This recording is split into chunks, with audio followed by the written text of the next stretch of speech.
Sebelum lanjut nonton video ini, jika kalian suka dengan channel Pegawai Jalanan, silahkan kalian support kami dengan cara subscribe dan klik tanda loncengnya. Silahkan gunakan headset Anda untuk mendapatkan kualitas suara yang jernih. Selamat menonton.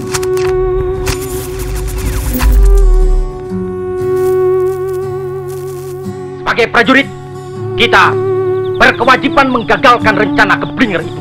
Rencana tidak benar itu. Kita harus menculik jenderal itu, hidup atau mati. Pasukan Cakrabirawa atau pasukan pengawal presiden bergerak dengan misi menculik 7 jenderal TNI Angkatan Darat pada pagi dini hari tanggal 1 Oktober tahun 1965. Mereka berhasil membunuh 6 jenderal, minus 1 jenderal yang lolos, yaitu Jenderal Abdul Haris Nasution, yang kemudian berlindung di markas Kostrad yang dipimpin oleh Mayor Jenderal Soeharto. Akan tetapi anak Jenderal Nasution yang masih kecil menjadi korban penembakan pada malam jahanam itu, dan ajudan setianya yaitu Kapten Pierre Tendean gugur karena mengaku kepada pasukan penculik bahwa dirinya lah Jenderal Abdul Haris Nasution. Lalu bagaimanakah nasib pasukan Cakrabirawa yang menculik dan membunuh putra-putra terbaik bangsa itu? Dalam video kali ini, kita akan sajikan kisahnya untuk menjadi pelajaran berharga bahwa apa yang kita tanam akan kita tuai. Jika kita menanam tebu, maka kita akan menikmati manisnya es tebu. Tapi jika kita menanam pohon rengas, maka akan busuklah kulit kita terkena getah rengas.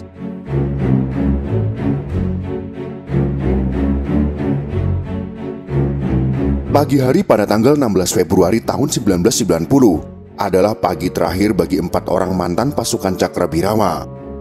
Johannes Surono, Paulus Satar Suryanto, Simon Petrus Sulaiman, dan Nobertus Rohayan dijemput dari selnya di penjara Cipinang hendak dieksekusi.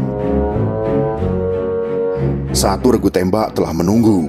Dalam catatan Amnesty International Report tahun 1991, halaman 119. Keempat tahanan itu hampir semuanya telah lansia.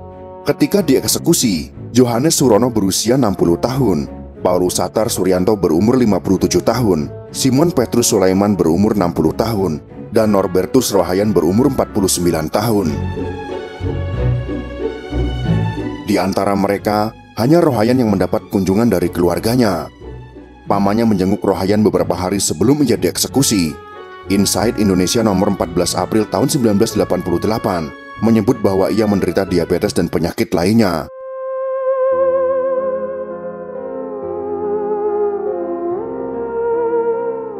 Selama 2 dekade lebih, mereka ditahan rezim Orde Baru karena terlibat G30 SPKI.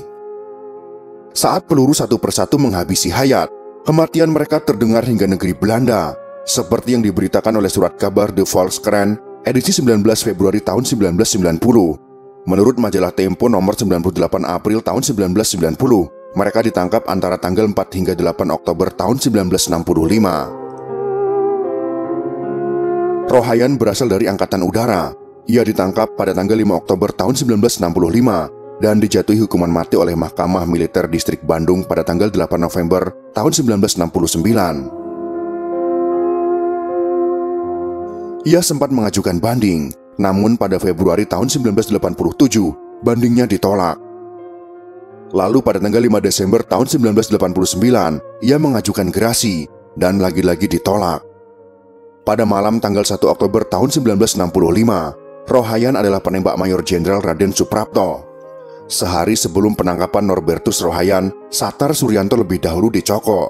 Seperti terdapat dalam gerakan 30 September di hadapan Mahmilub II di Jakarta Perkara Untung, tahun 1966, halaman 21. Satar adalah sersan mayor dengan NRP 107453. Ia menjabat sebagai Komandan Peleton 2 Kompi C Batalion 2 Kawal Kehormatan Cakrabirawa yang tinggal di asrama Tanah Abang. Saat menjadi saksi dalam perkara Untung pada tahun 1966, usianya sekitar 34 tahun dan masih beragama Islam. Satar memimpin penculikan Mayor Jenderal Suwondo Parman dan dijatuhi hukuman mati pada tanggal 29 April tahun 1971 oleh Mahkamah Militer Distrik Jakarta. Permohonan bandingnya ditolak dan sebelum dieksekusi, ia memakai nama Paulus Satar Suryanto.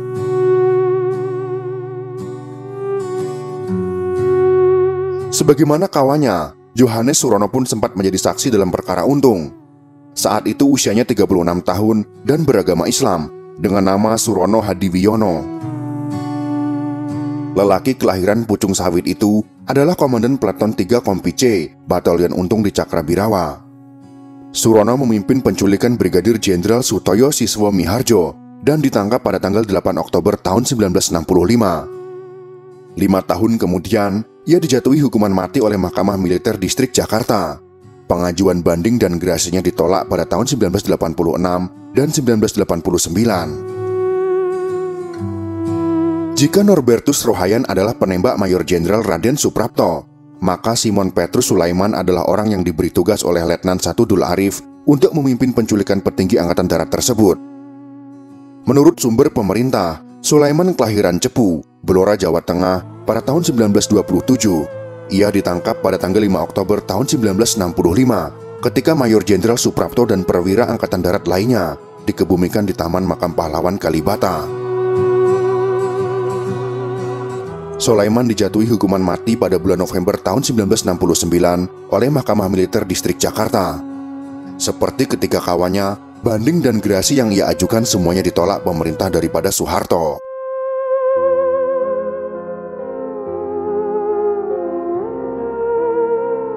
Para eksekutor dan pemimpin penculikan lainnya, selain keempat orang tersebut, ada juga seorang prajurit bernama Anastasius Buang. Usia penembak Mayor Jenderal Suwondo Parman itu seumuran dengan Rohayan. Pada pertengahan tahun 1980-an, Buang terancam dihukum mati. Namun ia baru meninggal secara misterius pada bulan September tahun 1989. Jenazah Buang berhasil ditemukan oleh keluarganya. Rohayan dan Buang punya kesalahan yang sama dengan Sersan II Giadi Wignyo Suharjo. Mereka sama-sama menjadi eksekutor operasi penculikan. Giadi yang kelahiran Solo pada tahun 1928 adalah penembak Letnan Jenderal Ahmad Yani. Ia ditangkap pada tanggal 4 Oktober tahun 1965 dan sempat menjadi saksi dalam perkara Untung. Menurut Insight Indonesia nomor 14 April tahun 1988, Giadi dijatuhi hukuman mati pada tanggal 16 April tahun 1968 oleh Mahkamah Militer Distrik Jakarta bersama Sersan Mayor Soekarjo yang memimpin penculikan Brigadir Donald Ishak Panjaitan. Giadi dieksekusi mati pada bulan Oktober tahun 1988.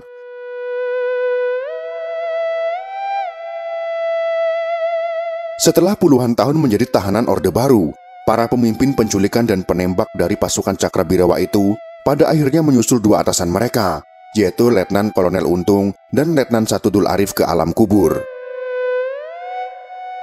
Untung adalah Komandan Batalion Kawal Kehormatan 2 Cakrabirawa, sementara Dul Arif merupakan Komandan Kompi C dari batalion yang dipimpin oleh Untung. Sebagai prajurit penjaga presiden, para sersan dan kopral yang memimpin penculikan dan penembakan para jenderal tak dapat menolak perintah kedua atasannya. Maka pada malam menjelang subuh 1 Oktober tahun 1965, mereka bergerak menculik dan menghabisi para perwira Angkatan Darat yang dianggap tidak loyal kepada Presiden lewat isu Dewan Jenderal. Puluhan tahun kemudian, parade kematian itu mereka hadapi sendiri. Itulah pasukan penculik yang menghabisi banyak nyawa saat peristiwa berdarah G30 SPKI. Apa yang kita tanam itulah yang akan kita tuai. Semoga video kali ini dapat kita ambil hikmahnya, agar kita selalu berpikir panjang atas apa yang kita perbuat dan apa dampaknya di masa yang akan datang. Jika kalian suka dengan video ini, silakan berikan jempol ke atas. Dan jika kalian menganggap video ini bermanfaat, maka bagikanlah untuk teman-teman Anda yang lain. Terima kasih sudah menonton.